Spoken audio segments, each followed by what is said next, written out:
Hello, this is David from DN Cognitive Counseling. Today we're going to do something a little different.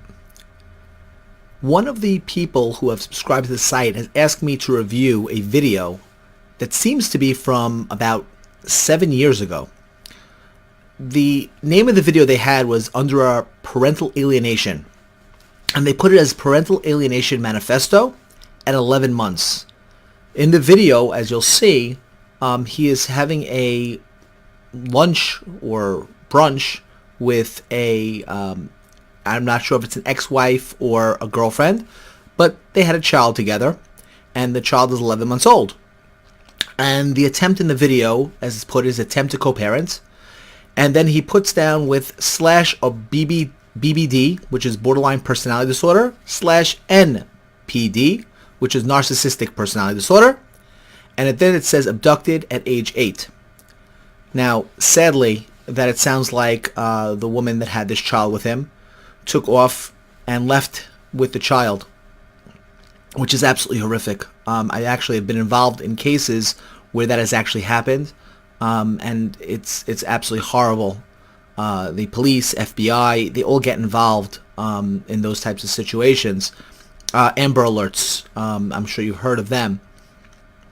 And, you know, I'm not going to be focusing this video on that aspect. I know it's in the part of the video, on the title of the video, but I'm not going to focus on that because I don't know enough about that. But I will focus in on what the material that was sent for me to review. And I asked if they wanted me to respond, and they said yes, absolutely, and it may help others. And I actually agree. I think a lot of the things in this can be very helpful to others to analyze. So what we're going to do is take a look at the video, and then I'm going to give you an analysis of what I'm seeing, and hopefully be able to talk about things and help things like this not happen in the future. Because I think that some of the ways in which communication is going back and forth in this video might have led to the extreme response. In the cases that I was involved in, normally the courts failed miserably to protect the children. And the parent felt so scared and nervous for the child's well-being that they felt they had no other choice but to run.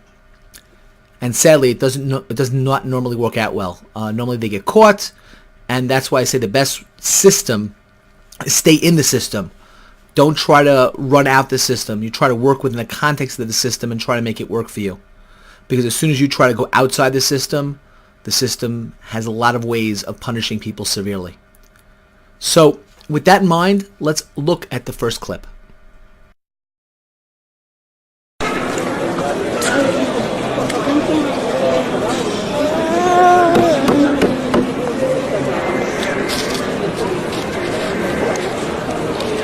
Stick to the watermelon. We're done with the bread, do you think?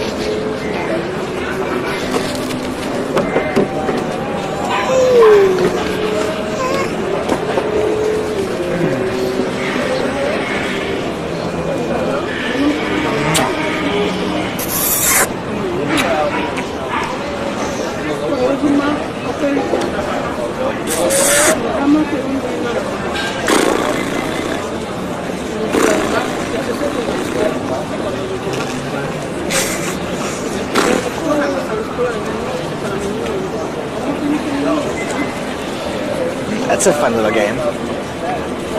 Those are birds. You're right.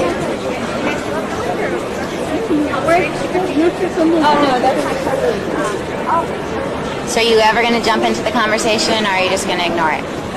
What? About the stuff? The explanation. I don't have a problem showing you my paychecks. I don't have a problem with. I mean, if you really want me to take the child care class, Yeah. I will. No. Do you know who her pediatrician is? No. Do you know what shot she's had? I want to know all these things. No, you don't. No, I do. Her 9-month checkup, she just had it. You didn't go. You didn't ask me any questions about it. I told you about the big vaccine that she got. You didn't even ask me what it was. What was the big vaccine she got? The pneumococcal junctional whatever for spinal meningitis. So we see a very cute little young lady sitting and eating watermelon with a father who is showing love and affection, and you see a very angry mother who's watching their interaction. And it's very easy to jump to look at the mother who's overreacting to a father who's lovingly giving their child watermelon. Well, the mother's giving watermelon, but the father's interacting in a very cute and funny way. And it's great that the father obviously is showing care and love at that moment. But did you ever hear the term, a good time Charlie? That's the term you hear when somebody says, I do all the fun things with the kids, but the important things are not taken care of as well. If you get past the anger of what the mother is saying and just listen to the content, she's saying, why aren't you being responsible? It's nice that you're sitting here playing with your daughter, but why aren't you being responsible? Why didn't you care about who her doctor is, her checkups?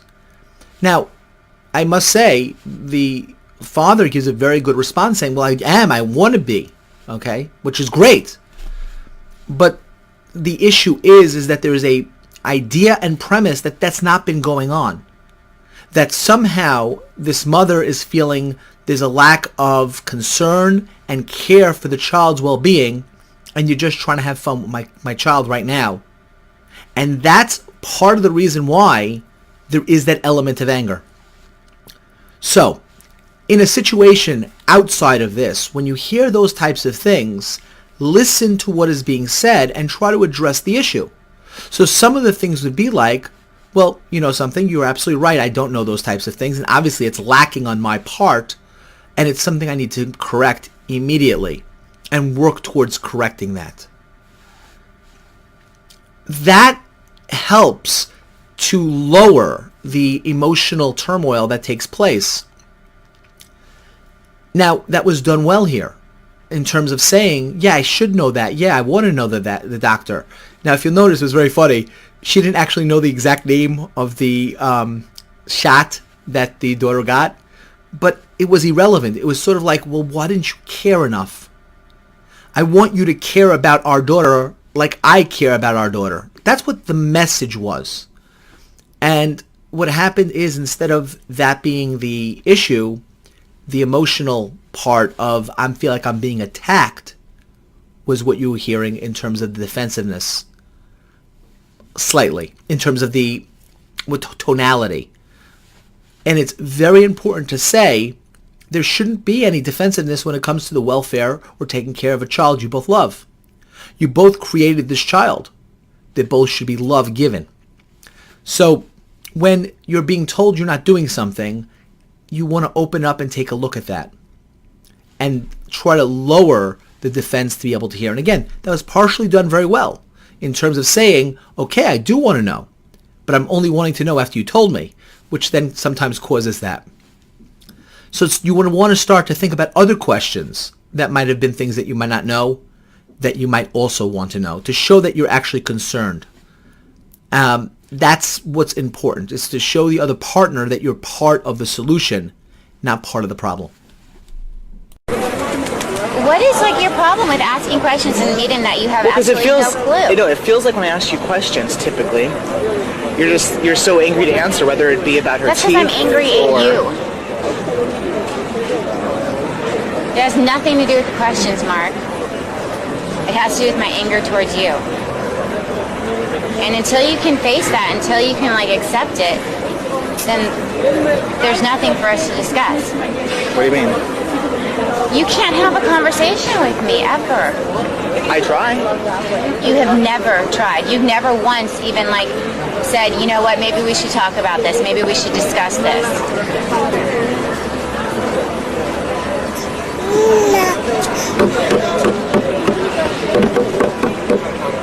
Instead, you just slam me and say rude, mean, totally like incorrigible things to me. Like what? Do you want me to really give you all of them? I have every email that you've ever sent me, Mark. And I have every email you ever sent me. Okay, and none of mine slam you as a person. None. Yours are very robotic, like they were written by a lawyer, not by you. Big deal. In the next clip, you just heard how she expresses how she feels she can't have a conversation without being attacked. Now, the response was, well, when you write back to me, you sound like a lawyer, which doesn't really address what the issue is. Why is it that there was attacks in the emails? And that would be a conversation to have. Maybe it was a matter of, well, I felt that I'm being attacked. And maybe to open up your feelings might have been better than to counteract with, well, you protect yourself by not attacking me via writing, but you attack me other ways. If you felt that way, but you don't address that in the message at all, nor her anger.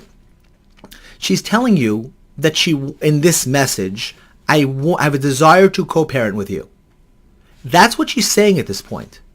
I want to be able to have a conversation with you. I want to be able to have a conversation and talk about our daughter. Doesn't mean I have to love you. But you're saying to her, well, this is all about, protecting yourself in terms of these attacks. And instead of again saying, no, I didn't attack you or I didn't mean to attack you, you just say, well, you've attacked me too. Or you then write with a lawyer's thing, so you're not attacking me, which doesn't solve the problem. She's still feeling attacked and you're not addressing it. In my place of business, there are times where people say, David, I didn't like what you said. You hurt me. Now, I didn't think I did. But even if they tell me that, the first thing I do is I apologize. Oh, I'm very sorry. I didn't mean to do that. There's no apology. There's no acknowledgement. When she's saying there are lots of emails where you're saying that, you didn't go, well, okay, let's talk about the email. Where do you see that I'm attacking you as a person? Because if you don't realize you're doing it, then that's problematic. If you know you're doing it, then it's even more problematic. But this is where you make the conflict worse. If you would have said, instead, I'm sorry that I've attacked you that way. I've been very frustrated and angry. I've been unheard or felt unheard. And these are my reasons why I've said what I've said. Or, maybe one of the things I've not expressed myself in the way, but let me try to do it now. It would have opened up the dialogue. But instead, the wall goes up. You close it off by becoming, well, you pretend this game of lawyerese. Therefore, what you're telling me isn't even true, which doesn't really address any of the issues she told you. And I think this is very important in any conflict. Listen to what the person is telling you. It's very helpful. Let's go on. Hey, Smiley. Speaking of which, why were you so gung-ho about the lawyers, and then as soon as my lawyer responded back to you, your lawyer just somehow fell, like off the earth? David? Yeah, your sister's boyfriend? Who's been practicing law for like a whole, what, a year? 10 months now? Yeah. Since December. He's not even a family lawyer. He's doing family law. That's what he's doing. He doesn't do child specialty. It's not his specialty. He has no idea. None. He doesn't even have a secretary.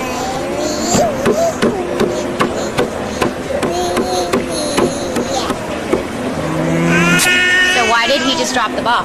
Why? Why did you all never respond to my letters? I saw not the four things you mentioned, but the thing that talked about how I can't take her out of like LA County without your permission, things like that. You saw the other one because I sent it to you on the email. Four I things. scanned it to you. The four things. Yeah. The four things I have to do.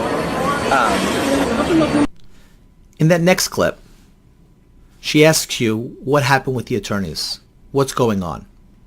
Now, it's very interesting that she takes a concern in how good or not good your attorney is, which I found actually to be quite amusing. Actually, when you're dealing with somebody in court, you don't want the other attorney to be good. You want them to be poor in what they do, so it gives you more of a chance to get what you want. So I thought it was very fascinating how she's like, well, why do you have an attorney with no secretary? Like, it matters. But the issue is you don't address her question at all. You actually divert the question. She says, well, what happened with the attorney? Why didn't you respond? And you have an agenda to find out, was that the legal aspect of what her attorney was recommending, or was that something she thought of herself? But you've twisted that, and I'm not sure why that happened.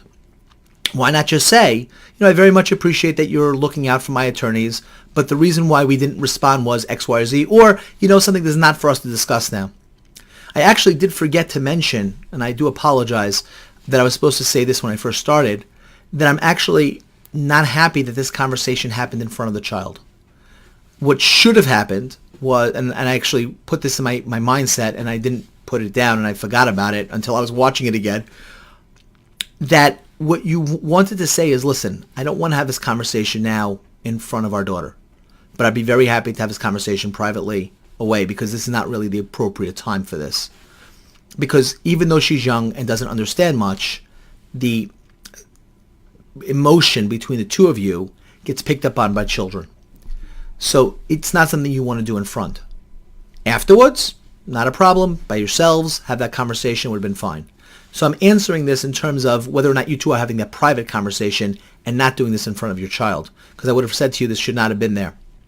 But my guess is there wasn't too much actual communication between the two of you, which is the reason why this is what happened.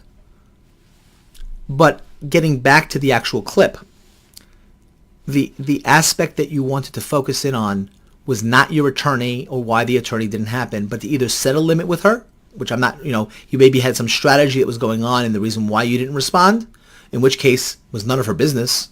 And you could have said, thank you very much for your concern. I will take care of my legal affairs, but not with you.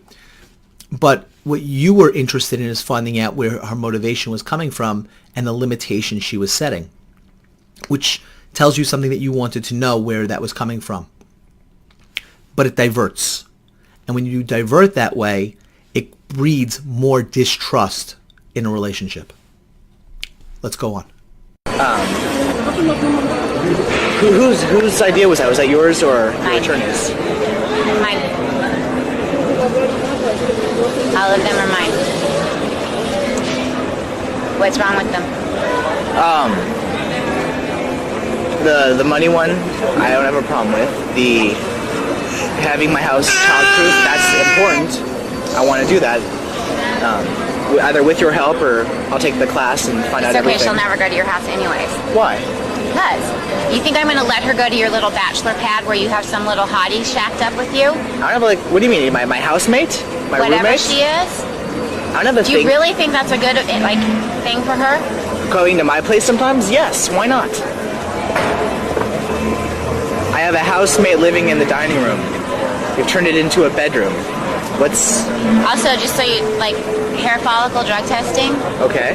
You can't even, be in the vicinity because it's going to show up in your hair. So if anyone's smoking pot anywhere near you, it's going to show up in your hair. Why do you want me to take this test? I don't believe that you are drug-free. I don't think you're clean. I'm not like your brother. If anything happened to her, yes, your reaction time would not be quick enough. My brother just saved his kid's life because he's clean now. Ashton was blue. Jim knew exactly what to do and when to do it. If that had happened to Juliet, you couldn't have done anything because your reaction time is not fast enough. I've taken child CPR. Mark, I've seen you when you're stoned. I'm not stoned. Mark, I've seen you when you are. I've seen you when you're stoned. Exactly, and my reaction time sucks. So you don't smoke anymore? I haven't smoked in a long time. Yeah, that's not good enough. You haven't smoked in, 6 months? Probably, I don't know. Well, it's been less time for me, but it has been... I don't believe you, Mark. I don't trust you at all anymore. Blah, blah, blah. And I don't think I avoid talking to you. I talk to you via the internet because it's easier than talking to you on the phone. You avoid it now. You can't even talk to me in person. In this next clip, we see the negotiation aspect taking place between what's appropriate for the child, who's setting the rules, and who's putting the child in danger. What you did well, or what was done well in this part, was the aspect of saying, yes, of course my house has to be safe, and we want to get it to be safe. And my housemate is a housemate. It's not somebody I'm shacking up with, so I don't understand what your objection is, which was fine. It's setting, reality and setting a reality context.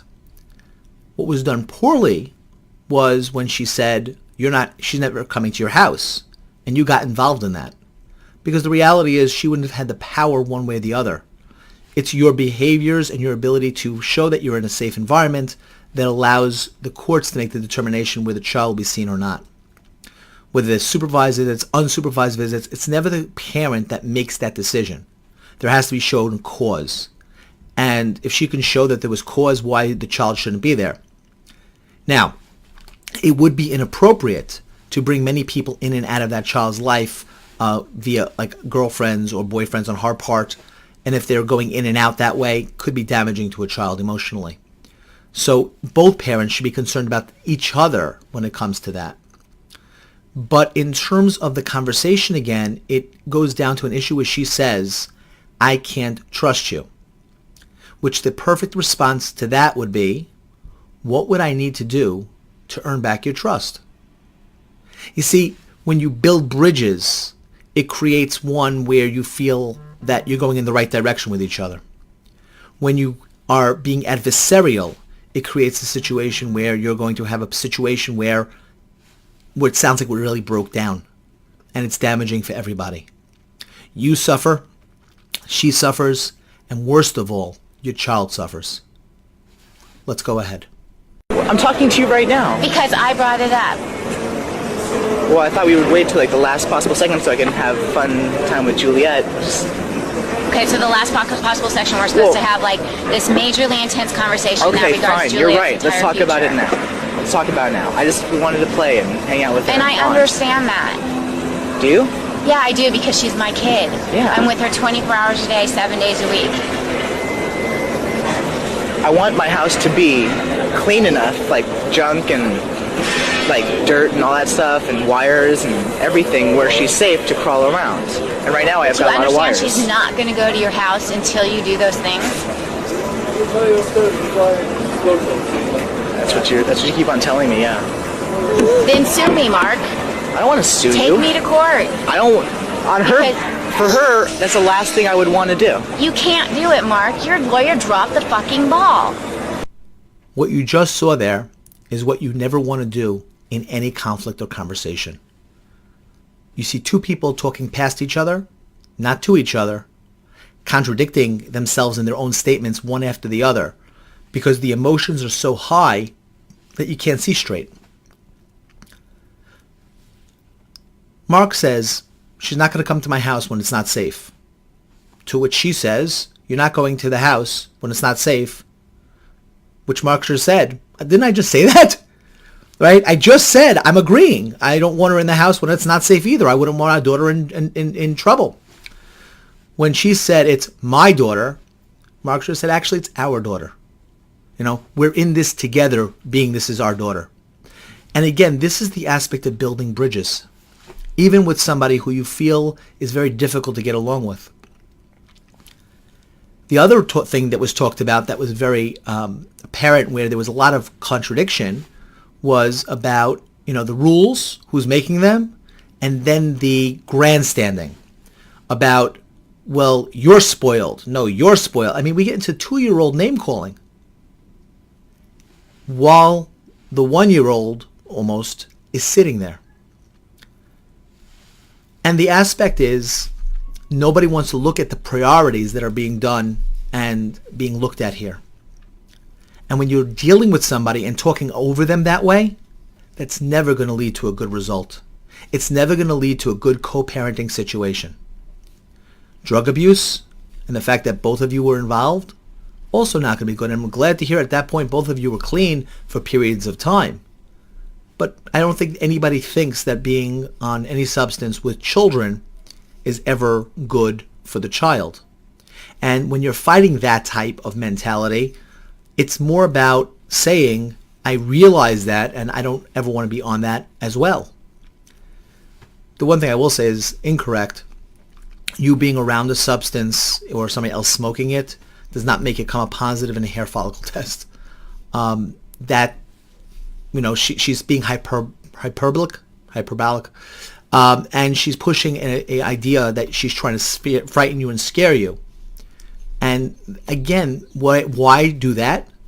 It's trying to control and saying, listen, I know what you're going to do if you're around it. I know it's going to sound weird, but on some level, she's asking you in an inappropriate way to step up, at least in this video. She's asking you to be the dad to your child that she wants you to be to the child. Responsible, caring, which I'm not hearing you disagree. What I'm hearing you is not hearing that. You get involved in the minutia of these things at this moment, which is not helpful to either one of you.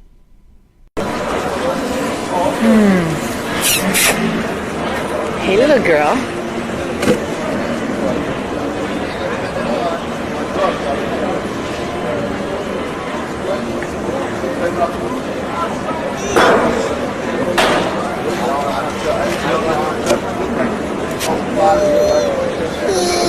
Yeah? Here, use this one instead, okay? That one.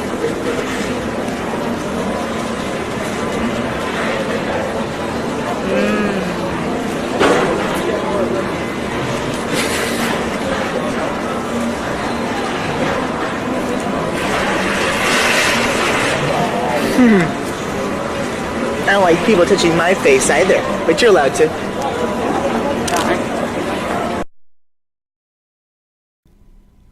The last minute of the video is just Mark playing very sweetly with his daughter. I hope that you see the importance of building bridges as opposed to building boundaries in conversation. And when you create an environment where it's more conflictual, more damage is done in the immediate, but more damage will be done in longer term if you continue to do that. It is imperative to try in conflictual situations to build those bridges. I hope that you found this helpful. I hope that many people will find this helpful. I hope that you like this video. I hope that you'll write comments, and if you have any questions. If you disagree with anything I said in this video, I'd like to hear it. And again, I hope that you'll subscribe to this channel. And in the future, you could also become a patron to this channel by going to Subcribe-star. And if you have a question or a thought process that was not in this video and you'd like me to be able to talk about it or analyze it, please feel free to send it to me as well. I thank you very much and hope this was helpful.